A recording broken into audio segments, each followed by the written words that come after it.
Again, Svafa's powerful blow was knocked aside by her opponent, and again she was flung to the deck, pain lancing through her body. She gritted her teeth and punched the wooden deck, punched a hole right through it. She cried out, her fists screaming at her. Enough, came the cool, warm voice behind her. Svafa stood up, sucking in heavy breaths. Had she been breathing this hard before? Why was she this tired? Her grip trembled against the handle of her sword, shaking until finally her fingers unclenched and the weapon clattered to the ground. You're still fighting with hatred, her father said, arms crossing. Between the heavy-set helm that covered his head and the all-consuming mass that was his beard, she couldn't read his expression. It makes me stronger, Svafa said, pulling her posture tall and squaring her shoulders. Muscles rippled down her exposed arms, and her meaty fingers gestured at the wall of power her stomach had become. She'd even grown an extra foot in height during the fight. Her father nodded, slowly walking up to her. Aye, hatred'll do that. He paused once near her, before his hand shot up and slapped her. His palm caught her cheek, and Svafa howled. She practically spun in place, her body crumbling to the ground. A meaty, useless heap. Svafa gripped her cheek and looked up, glaring daggers at her father. He smiled down at her, face framed in the aether of stars and space that swirled around them. You slapped me! She yelled. Her father nodded. I slapped you. With as little force as I'd use to be rid of an irritating fly. He paused. Scratch that. A mildly annoying fly. And yet, despite that, and despite all the muscle you've grown, you collapsed. Why is that? Svafa mumbled an answer, alongside a few unseemly curse words. Her father placed a hand to his head, crouching down. Sorry, couldn't quite hear you.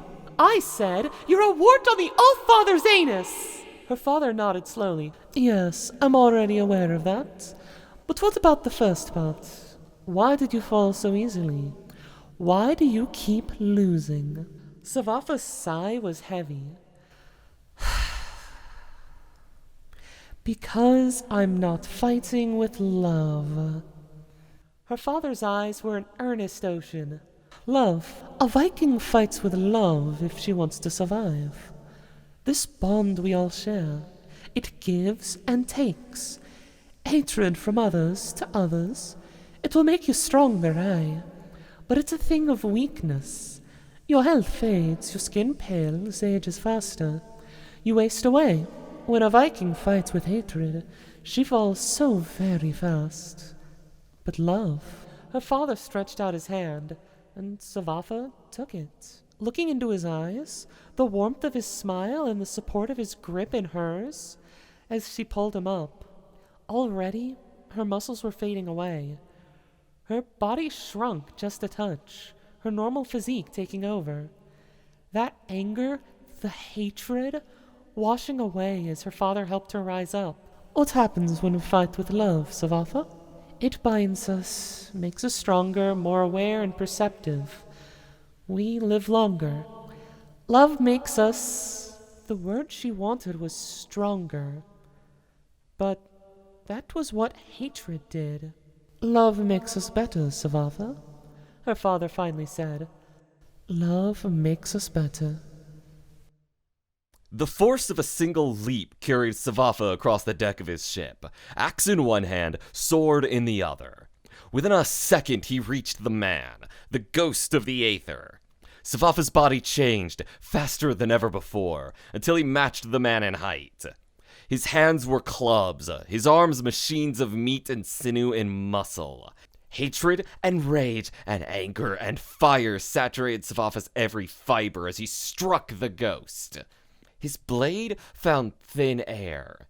The ghost swayed in place, body languid as he dodged the sword. Svafa roared and drove the axe downward, metal seeking to bury itself in the ghost's face. Again, the ghost simply swayed, dodging Svafa's fury with an ease that only burned his rage even higher. Svafa bellowed and unleashed blow after blow upon his opponent, metal begging for the life of this murderer. The ghost ducked and wove between Svafa's blows, one after the other, stepping in and out of range, ducking, swaying, and dipping out away from his revenge. Finally, the ghost stepped in close and struck Svafa in the gut. Svafa's roar was a thing of anger and pain as he fell to his knees. The ghost took Svafa's hair in his hand and pulled down, slamming his knee into Svafa's face. Svafa collapsed, blood pouring from his broken nose and onto the hard wooden deck of his ship. The ghost's hand gripped Svafa's head, raising it up and slamming it down against the wooden deck once more. Something cracked. The pain turned to a violent numbness. The world blurred and darkened, and the hand gripping Svafa's head raised it once more. And let go. Something screamed, an unfamiliar voice. The ghost? Svafa glanced up through the blur of his vision. The ghost pulled an arrow from the hole in his hand and looked down the deck. Svafa followed his gaze until it landed on Halvar, bow in hand. The ghost stepped over Svafa and strode towards him. Halvar tossed the bow aside and hoisted a two-handed battle hammer. Standing behind him, weapons in hands, was her crew. They charged. And Svafa could only lie in place, fighting the darkness creeping at the corners of his eyes. Someone screamed, and a figure rushed for Svafa, hands gripping his shoulders, hoisting him up. Soren, face red with blood, eyes wild. He screamed something, and Svafa heard none of it. Behind Soren, people died. Svafa saw none of it. All there was his father's voice ringing in his head. A memory of the man, calling out to Svafa again and again, roaring over the clamor of the battle before them.